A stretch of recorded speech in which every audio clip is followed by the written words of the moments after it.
આવે તો એકાદ વાલી આવે અને એ એમના ગુરુજીને મળીને પાછા જે પણ સલાહ હોય સાંભળીને જતા રહે. અહીંયા હમણાં ટૂંક સમયમાં આપણી શાળા 2 પાળીમાં ચાલે છે. 6 થી 8 ને સવારનો ટાઈમ છે 12 વાગ્યા સુધીનો અને બાલવાટિકાથી 5મા વાળાને 12 થી 5નો ટાઈમ છે. સરકારની જે નિયમ પ્રણાલી છે એ પ્રમાણે આપણે શાળાને 2 પાળીમાં કરેલી છે. અહીંયા આ બાજુના 4 રૂમ છે એનું રિપેરિંગ ચાલે છે. અહીંયા આ જે 13 રૂમ છે પતરાવાળા રૂમ એનું ડેમેજ સર્ટી આવેલું છે આપણી પાસે અને ટૂંક જ સમયમાં એને આપણે પાડી પણ દેવાના છે જાહેર હરાજી કરીને.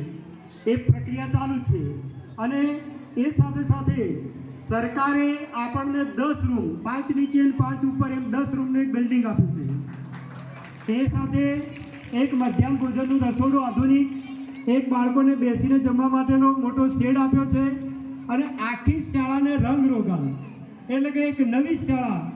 અહીંયા હાલ આપણે જે ડીપ લાગે છે અહીંયા થોડો ખાડામ છે, 1 ફૂટ ઊંચી શાળા થઈ જશે. આ 1 ફૂટ પૂરણ કરી અને પછી શાળાનું બિલ્ડિંગ બનવાનું છે. એટલે આ સૌ આપણા ઘર આપણી શાળા માટે આપણા ગામ માટે એક ગર્વની વાત છે. એટલે મને એમ લાગ્યું કે ના તમને કહેવા જેવું છે. બધા વાલીને પણ ખબર હોય છે, અમારા બાળકોને તો ખબર જ છે કારણ કે એમને રોજે રોજ વાત કરતા હોઈએ અમે.